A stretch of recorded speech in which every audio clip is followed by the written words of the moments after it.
You're listening to the Steven Tauriello Show, building a platform of liberty for people in search of truth with a dash of hope and a life worth living. The Steven Tauriello Show. And now, here's Steven.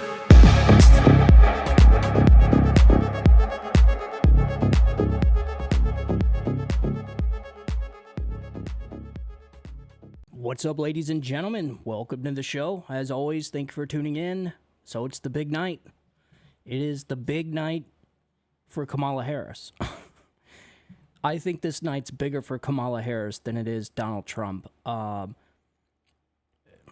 Honestly, normally throughout history, debates never really made a difference. I think this is a bigger night for Kamala because she's been hiding from the media and the people since she joined the race. So I think it's going to be, she's going to have to try and, continue doing what she's been doing, which is hiding.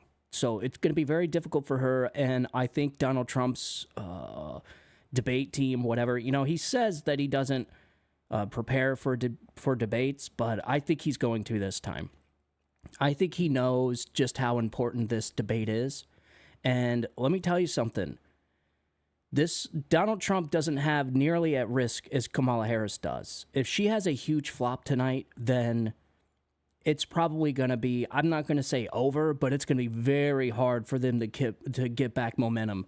So I wanted to do a video earlier about the debate, but I just didn't have time. So by the time you watch this video, the debate would have already happened. So I guess my prediction for the future is the media will say Kamala won. I think both candidates, I think both Donald Trump and Kamala are going to have average nights. I think for Donald Trump, his mission is going to be just stay in the middle, man. It's easy to do this, right? And this is like the facts of life. Going up and down is easy. The hardest part with life and with anything is just staying level. And I think as long as Donald Trump does that, he'll be just fine. Kamala, it's way more difficult because she's lying about everything. This is the problem with lies. You have to always continuously lie, to cover up a lie, to cover up a lie. So the whole phrase, "the truth shall set you free," couldn't be any more truer than what we're witnessing right now with Kamala Harris. Anyways, I want to get into this because some of the topics that are going to be talked about, it's going to be immigration, the economy, and those are the top two things. And then obviously national security, which Donald Trump has a record on all three of those and a very successful record. Versus Kamala Harris is the opposite. This is exactly why she cannot talk about her record tonight. So it's going to be constantly turning Donald Trump into the boogeyman, turning Trump into some womanizer. It's going to be personal attacks against Donald Trump. That's the only thing she's going to be able to run on tonight. And of course, abortion. I think Donald Trump's response to abortion would be just like what he did is, listen, I put conservative judges on the court. They gave the decision back to the states. It's done. And I think now people see, this is what's crazy. Now people are starting to see why Democrats did not want conservative judges giving this decision back to the states. They could care they could give two shits about actual women's rights when it comes to abortion. They don't care about that. What they care about is being able to make it an issue every single election. And by giving it back to the states, it's no longer a federal issue now. So Democrats have nothing to run on. This is what's crazy. Democrats have used abortion every single election. This is where they steamroll Republicans, is on the abortion issue. Donald Trump removed that off of their palate. That's a big deal. And this is why Kamala's going to be flip-flopping tonight, obviously, which is just lying to the American people. And the abortion issue is still going to be brought up, but now Donald Trump has an out, which is true. The decision goes back to the states. The federal government no longer has anything to do with abortion now, and that's exactly how it should have been from the very beginning. The government should not be in the business of abortion. It's just, I'm sorry, it's not. And like I said, the Democrats give two shits about abortion and women's rights. What they care about is a political issue. Now that abortion is back in the states, Democrats have nothing to run on. The immigration crisis, being how this is going to be I think it's economy and then the immigration crisis. So the southern border and the northern border, all the borders, is an issue right now, and it's an issue to the people too. So it's economy, then immigration, and then national security. I think abortion is on there, but it's very low, and I think that's great. So from here on out, people no longer have to vote for a candidate based on abortion. I think that's terrific. I think it's wrong to sit and vote for a candidate on one issue, and that issue being abortion. So you're going to sit here and give us 4 years of pain and misery based off of abortion? They don't have to now. Now people can go out and vote for their candidate based on the issues that actually impact everybody's lives and actually better the country or worsen the country. But now abortion is not one of those issues, and I think it's great. But immigration is definitely a top issue, and Donald Trump has the best record when it comes to immigration. But I want to shine a spotlight on just how bad this issue is becoming. It's getting bad, folks. The immigration crisis is getting bad. You're hearing the Haitians that have been dropped off in Ohio. You had 20,000 immigrants, Haitian immigrants, dropped off in a small town of 60,000. So you're talking about a quarter of that town's population was just added of Haitian immigrants. I mean, it's crazy. I mean, if you see some of the stories out there, I'm sure you have. Everybody's talking about it right now. But this is the type of stuff you're gonna start seeing. These are the long-term effects of open borders and a free immigration system. You can't have this. There was a quote Milton Friedman had. I don't know if it was a quote, but I'm paraphrasing. But he essentially said, you can either have free immigration or a welfare state, but you can't have both. And when you think about it, that's exactly what we're dealing with now. The reason why all these immigrants are flooding into America is for economic reasons. Well, I'm sorry, but that's just not economic refugees is not how it works. And when you have a welfare state on top of that, so which means not only are you shrinking the resources for the people that are here, but now you're as far as like jobs and stuff like that, but now you're shrinking the Medicaid resources. I got a video I want to show you. That's what I wanted to get into. So here's a video of a man in Ohio, I believe, and he's talking about this exact issue, about how the resources are being stretched so thin that American citizens are actually struggling. They're getting screwed out of all this. I've been trying to get just a simple Medicaid card since June. They took me off of, I'm a vet. They took me off of the disability and made me start paying for my own disability. They so backed up in there, they didn't ask me for the same information 3 times, and I done gave it to them 3 times, and they still sending me the same letters. So it's frustrating. What's the wait time? For back in line, probably pushing 2 hours. Is there a separation between French speakers, English speakers? It's all one. They would just have interpreters that hop between the windows as they come up. Got it. So, makes sense. What do you think the split is between new Haitians that have come in here and Springfieldian OGs, if you will? I don't know too much about all. Observationally, what have you seen? 9 to 1 easy. 9 to 1? Yeah, it seems like for most part. Until we get later in the afternoon, so it sort of like evens out. That's when most of the locals tend to come in. Did they recently hire translators to accommodate the 9 to 1 ratio? They've been here longer than I have, and I've been here 6-7 months now. Okay. So, yeah. There you have it. 9 to 1. That's pretty crazy. So I had to give them proof of income and disabilities and stuff. I gave them all that. They still ain't did nothing. So you're a veteran, and you're competing with some of the resources they're getting? Yeah. Who just came in here? Yeah. Does that make you feel some type of way? No, I feel like this here, being a vet, I say that America, we once had the slogan, the melting pot, give us your hungry, your poor, et cetera, et cetera. This is a place where everybody's supposed to be able to make it, man. It's not that I have anything against anyone. This America, you dig what I'm saying? But I'm saying that the things that, the hoops they make us jump through can have you turn on each other in a sense, or say negative things. I don't have anything that's negative to say or bad to say about anybody Haitian. You know what I mean? Do you think the town's taking care of their local residents that were here first and foremost? Oh, no. Hell no. Hell no. No, it ain't going to happen. Think that'll change anytime soon? Nope. Okay. Why? Because it's just like they say, you got to hurry up and wait. Everything is a process. The paperwork, the bureaucracy, come on, man. It ain't going to change. Well, They all speak French mostly? Yeah. And Francois? it might English? No. How many people do you think will come here this Monday? This Monday, Yeah. I'm telling you, out of this money, I figure at least they might see 500. 500? Yeah. 500 folks.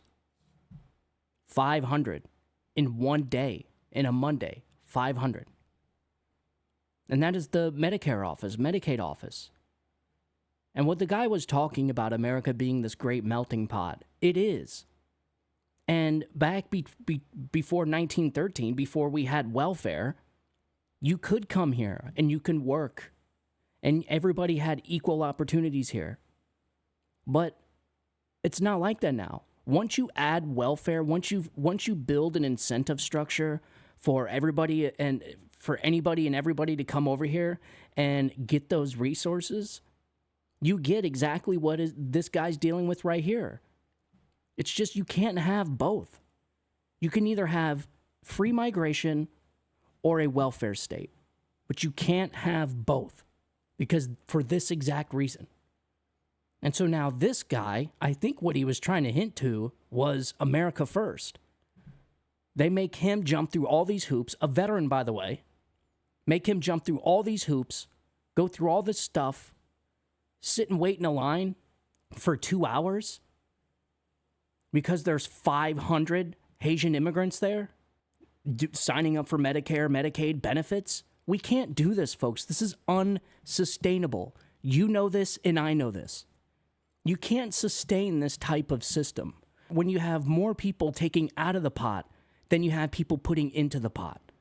I usually talk about this analogy where you think about a boat and there's a hole in the bottom of the boat and water's flooding in. Unless you're bailing the water out of the boat faster or at least at the same amount that it's coming in the boat, then the boat is going to sink. That's exactly what we have now.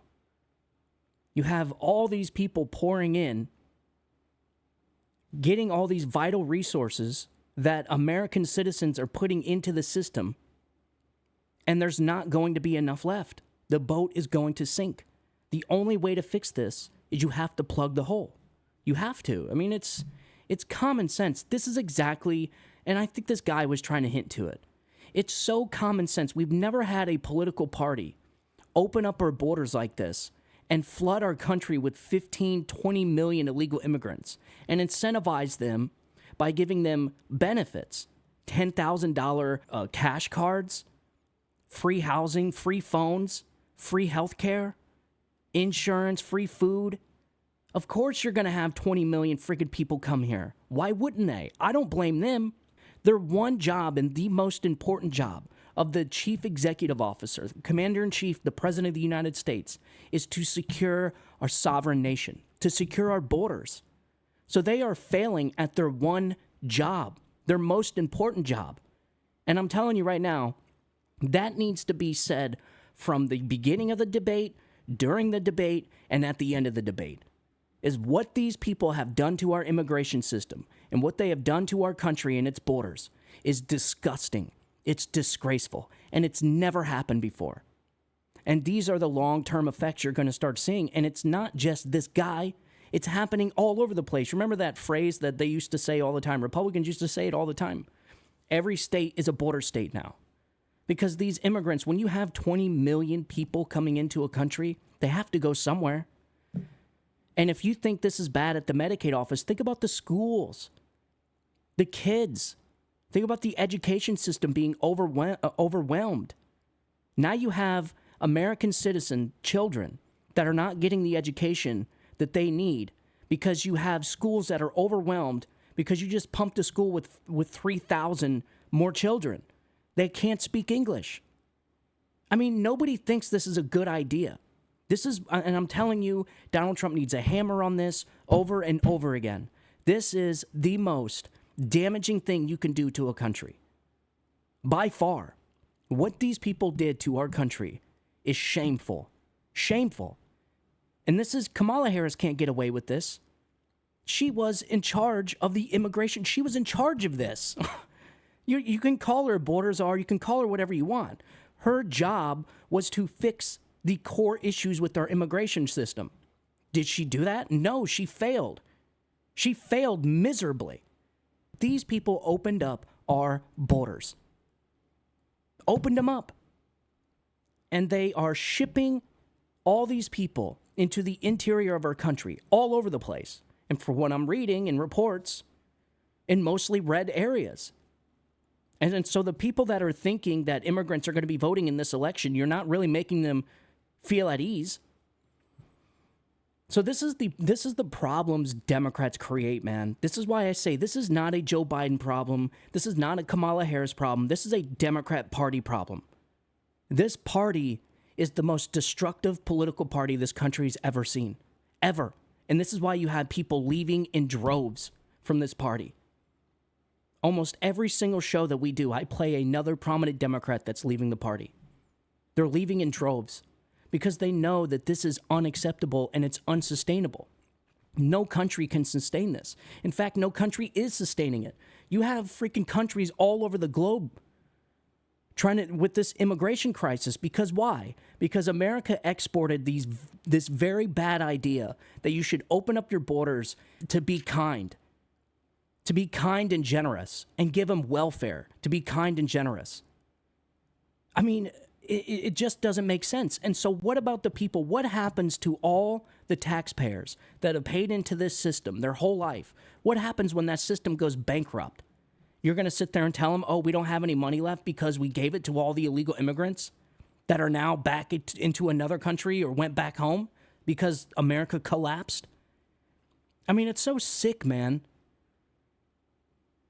And not to mention, I mean, the money alone that our federal government spends on this issue and this issue alone is insane.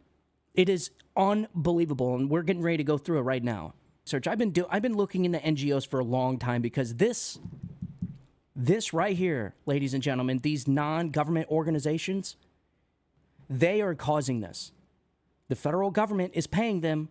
But these are the people that are causing this issue, and they are jumping into the pool of money and coming out with fistfuls of cash, man. So just in the past year, you ready for this? Just in the past year, the U.S. government has allocated significant funding to non-governmental organizations, NGOs, for immigration-related activities. Estimates suggest that around $1.4 billion has been distributed through agencies like the Department of Homeland Security, USAID, and the Department of Health and Human Services.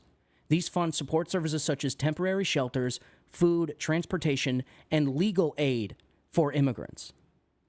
We're paying their freaking lawyer bills. $1.4 billion? You guys know how much Donald Trump wanted to build the wall? By the way, there's video circulating on social media where sections of the border wall that was supposed to be constructed are sitting there in a desert, rusting away. Billions of dollars, our money, our hard-earned money, rusting away in a desert because these people didn't want to construct the wall. That now all of a sudden Kamala Harris wants to build the wall again. It's so, folks, it's so frustrating.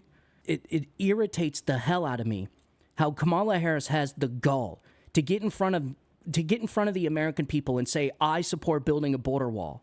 For 3.5 years, 3.5 years, these people allowed billions of dollars worth of border wall segments to rust away in the desert. And now you want to build a border wall 3 months before the election?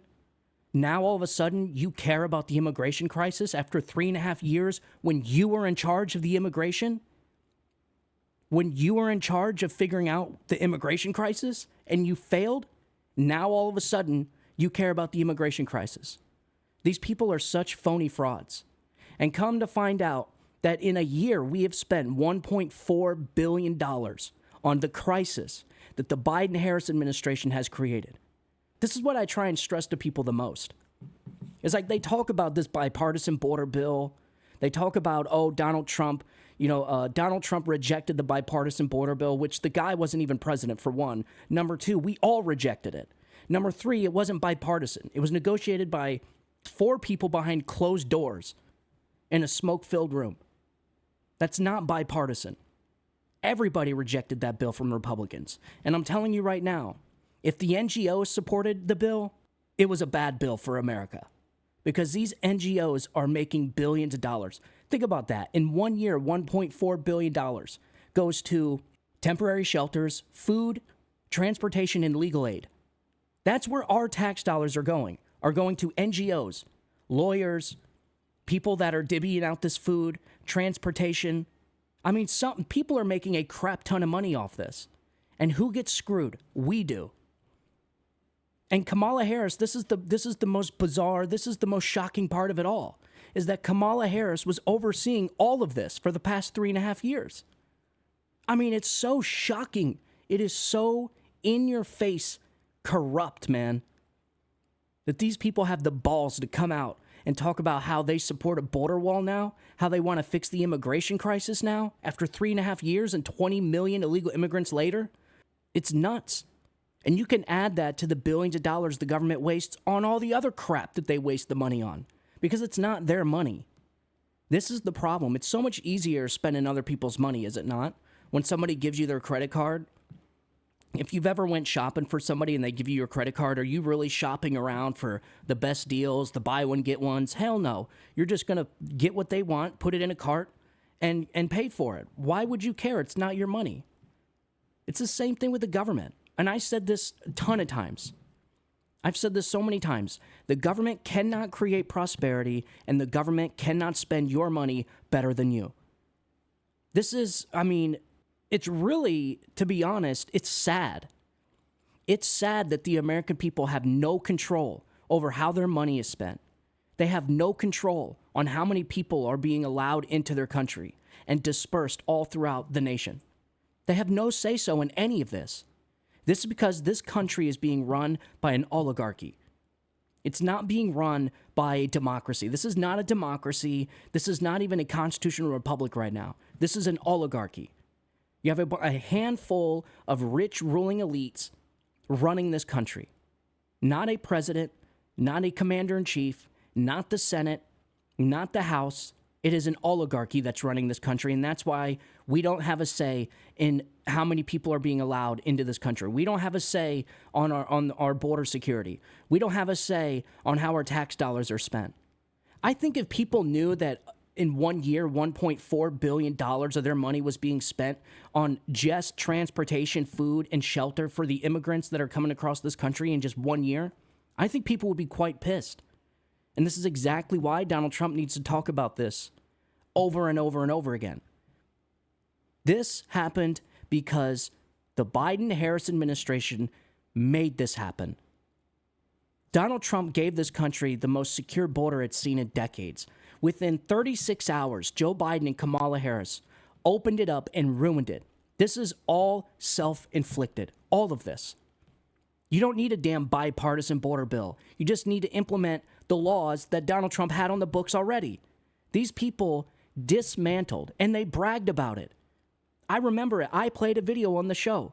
These people bragged about how they were proud to be dismantling Donald Trump's border policies, one after another. This was self-inflicted. The Joe Biden and Kamala Harris did this to our border. They did this to our immigration system. So if you're one of those towns like Springfield, Ohio, that are being flooded, absolutely flooded, where you have a third of your population just added practically overnight of illegal immigrants, and you got trash in your front yard, you got supposedly people's pets are being eaten. I don't know how true that is. Nobody can verify, but if you have people from Springfield, Ohio saying it, then is that not as good as an eyewitness in any murder trial? So why does the media automatically come out and say it's false? Did they go? Do they have videos? Do they have photos? As far as I'm concerned, if you have somebody telling you that they witnessed this, then that's good enough for me. So you have these people having their pets eaten? A third of their population added practically overnight. And listen, if you're one of these people going through this problem, if you're one of these towns that are going through this, you really gonna vote for another 4 years of this? I don't think so, man. This was all done by the Biden and Kamala Harris administration. Donald Trump had this border secure. What these people did is disgusting, man. Absolutely disgusting. And I hope come election time, every single person that feels like this guy does, I hope they pull that lever for Donald Trump so that we can actually get this under control. For people to sit around and watch this happen and vote for it again is insanity to me. It's insane. So there was more I wanted to talk about. I wanted to get into these NGOs. So one of the largest, this is how they do it too. This is how sneaky they are. You ready for this? One of the largest recipients of federal funding helping with resettlement services for migrants and refugees is Catholic Charities USA. So they're using churches. So they named these NGOs are all churches. Why call them churches? Because it's deceiving, man. It's so that people don't question it. Oh, it's a church? Oh, churches are doing this? This is what they do. This is how deceiving they are. Just like Kamala Harris, just like how the Biden-Harris administration renamed the bill the Inflation Reduction Act, when in all reality it was the Green New Deal. It was the Green New Deal, and they renamed it to deceive people, to make them believe that it was going to reduce inflation. And it did the exact opposite. That's how scummy these people are, man. So the second largest NGO is the Lutheran Immigration and Refugee Service, LIRS, another major player receiving millions to assist refugees and unaccompanied children. And right here, here's the source. OAI citation 6, Biden shovels millions to nonprofits to aid his open border schemes. That was from the Heritage Foundation. Number 3, Church World Services. Starting to see the pattern here? They name them all churches. Provide support for migrants, including advocacy resettlement services, with a large portion of its funding coming from the government grants. Number 4, the Hebrew Immigrant Aid Society, HIAS, historically focused on Jewish immigrants, now also assists migrants from Latin America with significant government support. That's also from the Heritage Foundations. So in addition to programs like FEMA's Shelter and Services Program, SSP, have received specific congressional grants amounting to over $770 million to assist border and interior communities with migration-related expenses. And here's the citation. Department of Homeland Security announces $300 million in direct funding to communities receiving migrants and $340 million for a new competitive awards process. You can't just dump money into this, folks. Like, this is what I'm saying. This is so bad. It is so wrong that these people did this to our country. And this reason and this reason alone is exactly why these people should lose this election. Kamala Harris and Joe Biden should pay the political price for this. The American people this should not be acceptable by the American people. Did the American people agree if Joe Biden came out and said, yes, I'm going to open your borders the first 2 weeks I'm in office? Would he have gotten elected? No. But this is what these people do, man. They do exactly what Kamala Harris is doing. They lie, they gaslight, manipulate people, try and play in the middle. They flip-flop on policies. And then when they get into office, they do the opposite. And then I think it's so shocking how they have the balls to come out 3.5 years later and do it again, as if the American people just didn't witness what we just witnessed the last 3.5 years. But again, like I said earlier, like, who needs policies when you have Donald Trump to hate? That's why they vilify Donald Trump as much as they do, is because they don't have any issues to run on. If they can drum up enough hatred for Donald Trump, then they don't need policies. They don't have to explain why they opened our southern border, why they're paying billions of dollars in illegal immigration services, and why they're sending billions of dollars to other countries, or why these towns are being flooded with hundreds of thousands of illegal immigrants, soaking up all their resources, overwhelming their schools, overwhelming their healthcare systems. Like, that's what the people should be voting on, not freaking, oh, I hate Donald Trump, I don't like the way he looks. The guy gave us the most secure border we have seen in decades. He gave us the best economy this country's seen in decades. He gave us peace in the Middle East and throughout the world. It's a good thing these people, these woke, progressive Democrats were not around back during World War II, because I think we probably would have lost that war. Because you certainly wouldn't have had people like Winston Churchill. That's for sure. These people, the leftists, Democrats, they prioritize a leader's imperfections over their effectiveness. So Winston Churchill would have never got us through that damn war. Because that man was not perfect at all. But he was an effective leader. This is why I say sometimes, yes, effective leaders are not the perfect person. Most of the time, they're not. I mean, actually, the majority of the time, they're not. The majority of the great leaders we've had throughout human history have all been very, very, well, let's just say Trump-like. Very imperfect people. But that's what I'm saying. It's a good thing that we didn't have it back then. We'd probably all be speaking German by now. Because these people prioritize a leader's imperfections over their effectiveness. Donald Trump was a very effective leader. He governed this country very well. Very well. I mean, you can't hold Kamala Harris's record up against Donald Trump. There's no friggin' way, man. And this is, again, why they're not going to talk about those issues. I just feel sorry for my fellow Americans out there that are having to deal with this crap, especially for the people that voted for Joe Biden thinking they were going to get a moderate. That's what's mind-boggling to me. I didn't fall for it. I warned people about Joe Biden from day one. When people started talking about, oh yeah, Joe Biden's a moderate, he's lunch bucket Joe, he's not going to be that bad. There's no way he's going to allow Democrats to open up the southern border. There's no way Joe Biden's going to allow our energy infrastructure to collapse. Like, that's what people were saying. I'm telling you right now, it's not Joe Biden running this country. You have an oligarchy running this country. And I guarantee you, if you elect Joe Biden, this place will go down the shitter. And that's exactly what happened. Almost in that order. It went border, energy infrastructure, and then inflation. And I think a lot of people got duped. I think a lot of people got duped by Joe Biden. They thought he was going to be a moderate. Because I don't blame them, especially people that aren't in the politics. I haven't been in the politics my whole life, but I'm saying, like, people that weren't paying attention back in 2016, back in 2008, 2000, whatever. Like, they wouldn't know any better. They just thought Joe Biden, oh, he was Obama's VP. He's not going to be that bad. When your country's being run by an oligarchy, voting for Joe Biden was essentially voting for the Democrat oligarchy. I want to say Democrat oligarchy, but it's really filled with rhinos too. It is the Washington oligarchy. You could call it the deep state, but it certainly fits the definition of an oligarchy. That is no doubt. We talked about that yesterday. What we're witnessing right now with the power being in the hands of the rich elite, a small group of people, the faceless, nameless, unelected bureaucrats, that's an oligarchy.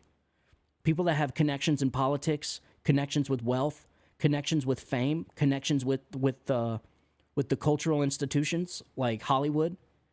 That's the oligarchy. That's who's running our country right now. That's why the American people have no say about their borders, no say about their tax dollars. They have no say about going to war or not, where their money goes. They don't have a say in any of that. None of it. Because it's not being run by the president. It's not being run by it's not being run the way that it's supposed to be run. It's being run by an oligarchy. So I just wanted to get on here and share that with you. There was a few other things I wanted to get into. Oh, that like I said, that needs to be the key issue with Donald Trump tonight in this debate with Kamala Harris. Immigration, economy, peace. Donald Trump's got this in the bag, man. He's got this. The man has a tremendous record. If you compare these two records, there's no comparison. There just isn't. Kamala Harris was a partner in possibly one of the worst administrations in U.S. history. I know she's going to try and evade this. I know she's trying to detach herself from the Biden administration. But watch this. You know how I can prove it to you? This is Kamala. The yeas are 50, the nays are 50. The Senate being equally divided, the Vice President votes in the affirmative, and the bill, as amended, is passed. You know what that bill was, right? That was the Inflation Reduction Act. That was Kamala Harris giving the tie-breaking vote for the Inflation Reduction Act that skyrocketed inflation, that caused all this economic hardship that people are going through. Kamala Harris did that. Kamala Harris has been a partner in all of this destruction. She hasn't been an outsider. She's the freaking vice president. You know what she could have said is, oh, this bill doesn't look very good for the people. The Congressional Budget Office is saying that this is actually going to increase inflation. And since I care about the people as much as I say I do, I can't be the tie-breaking vote. You guys are going to have to take this bill back and fix it. She didn't do that. I don't really expect any VP to do that. But to come out 3.5 years later and say, I had nothing to do with the Biden administration, I had nothing to do with the economy, I had nothing to do with this immigration crisis, is asinine. It's insane. I mean, it's insulting, to be honest. I think it's insulting when these people come out and say, oh, yeah, I support building a border wall. What? You crazy bitch. I'm definitely deleting that. Oh, I love doing these shows, man. I really do. One last thing I want to hit on, and this is something Donald Trump must talk about. The House Oversight Committee released a report on the Afghanistan withdrawal yesterday. So they released a report yesterday. It was like 390 pages. I did not read it all. I have a method for skimming through these big ass bills and these reports. I think any computer can do it, but you could search for keywords. But I have a process on how I go through these large bills, these 300 pages, because I'm certainly not reading it all. Anyways, in this 340, 350 page report, however many pages it was, I typed in the words ignored. Because this report discusses how Joe Biden ignored his military advisors when it came to withdrawing the troops from Afghanistan. So you could say that the Afghanistan withdrawal debacle was all of Joe Biden's fault because Joe Biden ignored his military advisors. And I got the report right here. So this is page 26 of the report. And right here it says, warnings and advice from both U.S. allies and a majority of President Biden's senior national security experts were ignored. Despite President Biden's public assertions to the contrary, our investigation has revealed that Secretary of Defense, the Chairman of Joint Chiefs, the Commander of U.S. Central Command, the Secretary of State, the Office of the Director of National Intelligence, and the Commander of NATO's Resolute Support Mission and the United States Forces Afghanistan all advised against withdrawing all U.S. troops from the country. Both during and after the interagency review, the Special Inspector General for Afghanistan Reconstruction, John Sopko, went so far as to warn in March 2021 a complete withdrawal of U.S. troops would mean the Afghan government, quote, probably would face collapse, unquote. At the same time, NATO allies strongly opposed the complete withdrawal of troops, urging the Biden-Harris administration to keep a contingency force in Afghanistan to maintain NATO's footprint. They were concerned the situation on the ground would otherwise unravel, with the British chief of the defense staff warning, quote, withdrawal under these circumstances would be perceived as a strategic victory for the Taliban, unquote. In the end, the president would ignore their warnings and withdraw all the troops anyways, while publicly and falsely claiming his senior advisors and NATO were in favor of that decision. There it is. That is the report that the Republicans released yesterday on the Afghanistan withdrawal. This was a 2.5-year investigation that they did. It was a 350, 360-page report going through every single instance. It's almost like not an after-action report, but it gets to the bare bones of why the Afghanistan withdrawal actually went the way that it did. And the one common theme you'll see through the entire report is how Joe Biden ignored his military advisors. I mean, it says it right there. All these people, and not just the U.S. military advisors, but the British military advisors were also warning Joe Biden, do not withdraw the troops this way. And he did it anyways. And the crazy thing is, folks, is Kamala Harris was vice president during all of this. Kamala Harris, in the Axios piece, said that she was the last person in the room to talk to Joe Biden when it came to the Afghanistan withdrawal. She had the last word. Now, whether she would have made a difference if she would have told Joe Biden don't do it or not, I don't know. Nobody does. But did she try? No. So therefore, she agreed with withdrawing the troops the way that they did. And so therefore, she's complicit. She's just as guilty as Joe Biden is in that disastrous withdrawal. And the most disgusting point, the most disgusting part of it all is that those 13 soldiers that were killed over there in Afghanistan, those heroes, Joe Biden or Kamala Harris won't even mention their damn names. Won't even mention their names, man. During the dignified transfer, when the 13 flag-draped coffins were rolling off the back of the plane, Joe Biden checked his watch every single time one of the coffins rolled off of that plane. In front of the parents, man. Kamala Harris was 10 minutes away during that ceremony that they were giving Donald Trump so much shit about. During that ceremony that Donald Trump showed up for and Kamala Harris didn't, or Joe Biden, because Joe Biden was on a beach and Kamala Harris was 10 minutes away in her mansion. And both of them were invited. But only Donald Trump showed up. And then they had the balls to sit there and say that Donald Trump broke the law, that Donald Trump was trying to politicize it when Kamala Harris came out with a tweet vilifying Donald Trump, saying how much she respects the military and how much she respects Arlington Cemetery. Give me a break with this crap, dude. This woman is so fake. She is so phony. I find it so hard to believe that this many Americans are falling for this shit, man. I really do. I don't believe it. People ask me why I think Donald Trump's going to win the election. It's because I don't think the American people are that dumb. Sure, they may be gullible, they may be panicky, but I just don't see that many Americans being that dumb.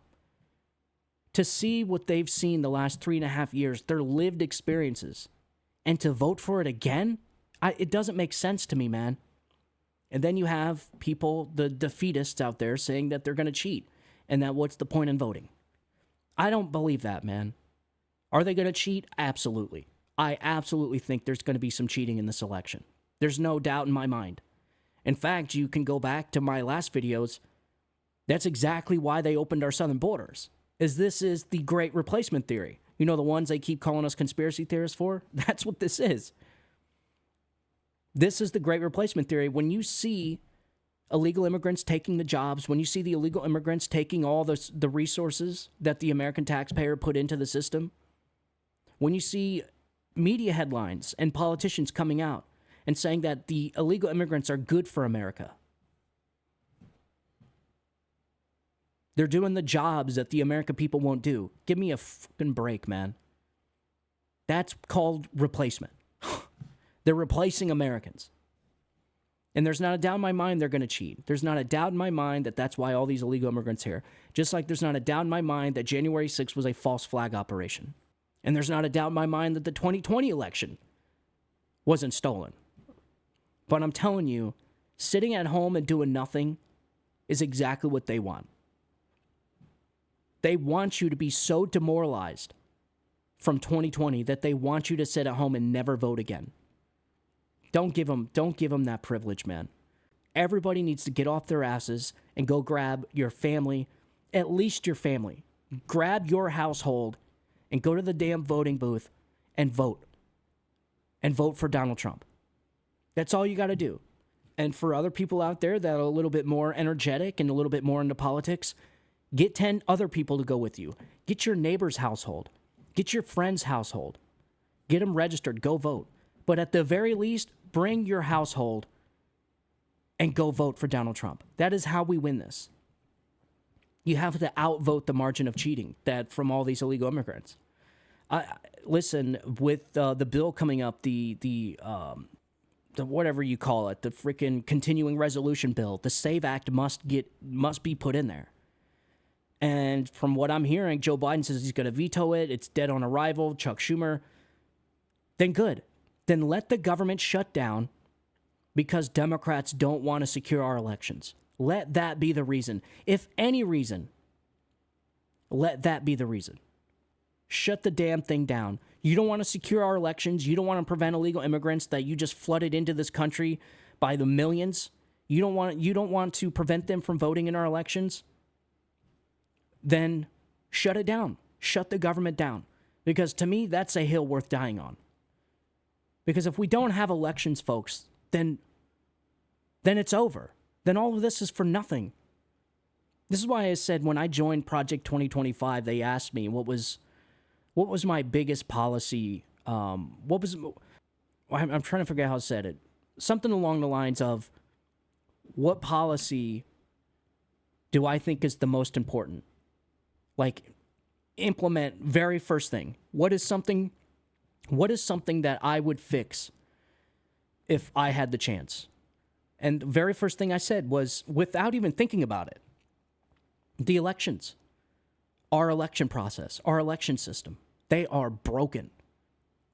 And the reason why it's so important is because if you don't have free and fair elections, then you don't have a country. There is no democracy. You would think the party that advocates for democracy and they think everybody's a threat to it and they think Republicans are a threat to it and democracy's in danger if Republicans get in charge, you would think that same party would be advocating the most for the SAVE Act. But they don't. It's obvious. They want illegal immigrants voting in this election. Now, will it make up a difference? I don't know, man. I don't know. Only time will tell. But I'm telling you right now, this election's going to be nutso. This is going to be insane. But I think Donald Trump's going to come out on top. I think it's going to be a battle. I don't think it's going to be an overnight decision. I think there's going to be challenges. I think they're going to try and impeach him. I think they're going to try and use the whole 14th Amendment, that Donald Trump's some insurrectionist, to prevent him from taking office. Jamie Raskins, we talked about that not that long ago. They're going to do all that stuff. But I think in the end, Donald Trump's going to prevail. Because I feel like there's something more here, folks. Like, I feel like there's something deeper is going on, man. Almost like God has a play in all of this. Trust me, if God wasn't looking after America anymore, then Donald Trump would have died on July 13th during the assassination attempt. Because when you look at that situation, that was an act of God, man. The bullet had left the barrel by the time Donald Trump turned his head. So think about that. This was an act of miracle. The bullet was already traveling in the air when Donald Trump turned his head at that exact moment. The shooter was spot on. Spot on. It would have hit him right in the back of the head. He would have been gone. But for some, it's unexplainable. I mean, if you didn't believe in God after the whole attempted assassination of Donald Trump, I'm telling you what, man, I guarantee that made a believer out of a lot of people. Because it's almost unexplainable. It's not like the shooter pulled the trigger too early. No, he pulled the trigger exactly when he was supposed to. But Donald Trump moved his head to look at a chart that he says he almost never looks at that early in a show. He said he asked for that chart early. He's never done that. Usually he says he pulls that chart out later in the show. But he pulled it out early that day, at that exact moment. That's what's crazy, man. The probability, the chances it's on miracle level. The probability of that happening is like on miracle status. That was an act of God. And I just feel like God is looking over this country right now. And I don't think God has given up on us yet. I think he knows that this country's going down the wrong road. 70% of Americans think this country's going down the wrong road. And there's no way that the majority of Americans can live through what they lived through the last 4.5 years and say, yeah, I want more of this. I just don't believe it. I think God is looking over us. And I got to be honest, the last maybe 6 months of my life, I got kind of like I got a real personal thing going on with God the last 6 months, man. I've just been, I don't know really what it is. I've just been building this really, really personal relationship with him. And I can't explain why. I can't say that I've been some staunch Christian my whole life, because I remember being younger and challenging the Word of God and challenging the Bible and challenging all the prophets. And I remember we were fishing. It was really late, maybe 2 a.m. I was with a couple of my buddies. I remember it like it was yesterday. We had a kerosene lantern, and we were fishing at my buddy's uncle's lake. He just built this big-ass lake, just stocked it fresh with fish. And we were out there like 2 in the morning, just chilling, watching. There was actually a meteor shower that night, which was pretty cool. I think that's why I remember it the most. But I remember we were having a conversation about God. And I remember telling my friend, I said, I think they just used the Bible to control people. I remember saying, I think the Bible was created just to control society. The Bible is just a book of laws and rules to control people. It was actually invented. Man wrote the Bible in order to control society. That's almost around what I told him. And my buddy that I was telling him that I was saying that to, his whole family were staunch Christians, man. He got, like, offended. I remember this. Scott, if you're listening to this, I don't know if you still remember the conversation, but I do. And at the time, I was convinced because I was struggling with all of that. And I can't remember why, but I just, that's what I remember saying. I'm like, the Bible is nothing but a book of laws that man wrote in order to control society. But then after time went by, I started looking, I'm like, wait a minute. No, man created their laws from the Bible. And then that's when it all started, everything started clicking. And I really understood that it's not just saying you believe in God is enough. It's understanding why. That is, once you understand the why you believe in God, then it all makes sense. And I have to say, with the last 6 months, I've grown a lot more personal with God in the last few months. And I've been getting really, I don't know, man, it's hard to explain, but I do think God is watching over this election. I think God is watching over this country right now. I think God is involved in this election. I think he had something to do with saving Donald Trump. I think that was an act of God. I think Donald Trump had angels on his shoulders that day. And that if God really wasn't watching over this country, then Donald Trump wouldn't be here right now. That's just my opinion. That's what I feel right now. I don't know why I feel this way. I just feel like I don't know, man. I can't explain it. Just a lot of just thinking about a lot of this stuff. You know, when you constantly think about the condition the country's in, and then you start thinking about people's lives and how they're impacted, that's what I think bothers me the most. Is not just my kids' future, because that's really why we all do this, right? That's why we get involved in politics. That's why we care about the condition of our country, is because we want our kids to have the same country, at least, if not the same, better than what we got. And right now, we don't have that. I can't sit here and say that if I left this earth tomorrow, that I would be leaving my kids a better country, or at least the same country that I had. I can't. And I think that's all of our missions, is to just leave our future generations a better world than what we got. At least a better country. That's what we want. So we care about our future. But I also care about my neighbors, man. I also care about my friends. I care about their well-being. I even care about my enemies' well-being. I don't want anybody to die. I don't wish harm on people. I think that's a big difference between conservatives and leftist progressives is, and I know this because I had a radical leftist colleague of mine tell me the other day that if Donald Trump died, he would celebrate. And I looked at him, I was like, dude, you gotta be one sick individual to wish death on somebody. But that's how messed up these people are, man. The media has done this to these people. Because when you ask them, like, why do you hate him so much to where you would wish death on him? They don't know. They really don't know. Of course, they'll say some stupid talking point that they've been saying for 8 years. But for someone to wish death on somebody, to want somebody to die, no, folks, that's evil. That is evil, is what that is. That's the battle I think our country's in right now. It is a battle on religion. This is a spiritual battle. This is a huge war, and I've said this a lot of times. This is a huge multi-front war. And you have all these little battles. You have a battle on information. you have a battle on free speech, and you have a spiritual battle. That's what I think this is. This is why I think God is involved in this election. And I've built this close relationship with God the last 6 months. I just feel something bigger going on here, man. Like, I just can't explain what it is. And it's not just me, because I hear other content creators. I hear my colleagues and my friends talk about this too, and how their relationship with God is changing.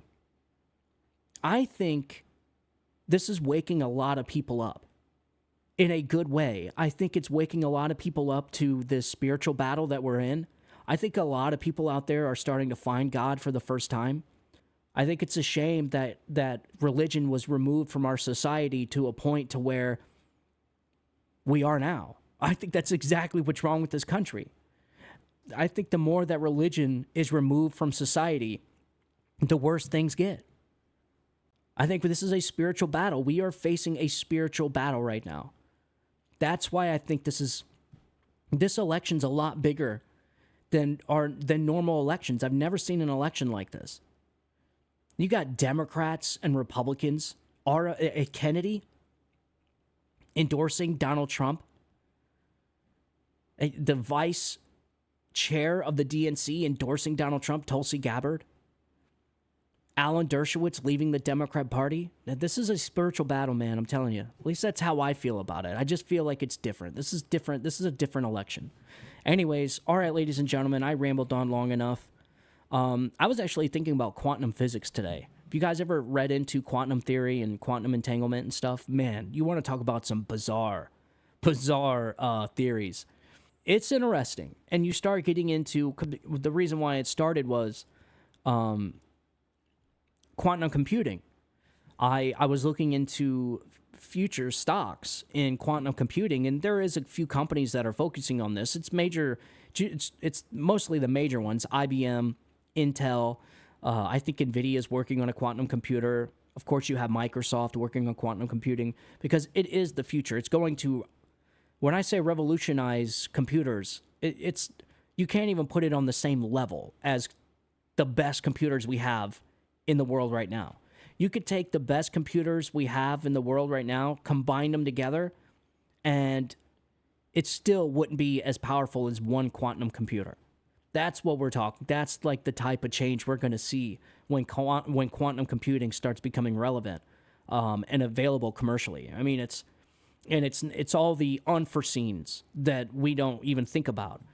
Something I was reading about was, whichever country gets quantum computing is the dominant power in the world. Pretty much is the most powerful country in the world, because you have the ability to encrypt security messages.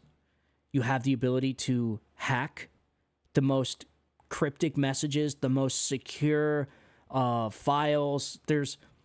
If you are using a quantum computing when it comes to hacking into secure databases, forget about it. There's not going to be anything out there that exists today that's going to be able to defend against quantum computing when it comes to firewalls and security. And that's just one of the things that we're talking about quantum computing changing. Cybersecurity, it's going to revolutionize everything. The way that we do medicine, the logistics in medicine, it gets nuts. But I was looking into that today, and I actually wanted to talk about I think it's called the double slit theory. I don't know if we talked about quantum physics before, but that's what I was reading today. I just thought I would share that with you. I was actually talking about that right before I got on the show. But of course, we have the big debate tonight, Donald Trump versus Kamala Harris. Like I said in the beginning, Donald Trump needs to focus on economy, immigration, national security. That's it. Focus on the things that the American people care about. I think he's going to do a good job. I think Kamala Harris is going to have an average day, but the media is still going to say that she won, because that's how it is. Our media is corrupt. It's an arm of the Democrat Party now. It's not actual media. It's not news. It's just a propaganda arm. It's like Pravda Media. So I think the debate's going to be amazing. I'm getting ready to watch it here in a little bit. I wish I could live stream it with you guys. Maybe I'll figure something out. I don't know. I don't really know how to do that, but it's going to be interesting. And as long as Donald Trump keeps his cool, man, he's got this in the bag. He's not nearly at risk as much as Kamala Harris is. She's got a lot riding on this debate. And trust me, when you're lying about lying, when you're covering stuff up, when you're being fake and you're being phony, American people are not dumb. They can spot a fake from a mile away. The American people see Kamala Harris as a fake, phony fraud that she is. All right, ladies and gentlemen, as always, thank you for tuning in. If you want to support the show, smash the like button, but most of all, share the show with your friends and family. That really helps. And if you want to get a hold of me, Steven Tauriello Show at gmail.com, and I will respond back to you. And I will talk to you guys here in a little bit. Once again, thank you so much for tuning in. God bless you. God bless America, and long live the Republic. You guys have a good one. Bye-bye.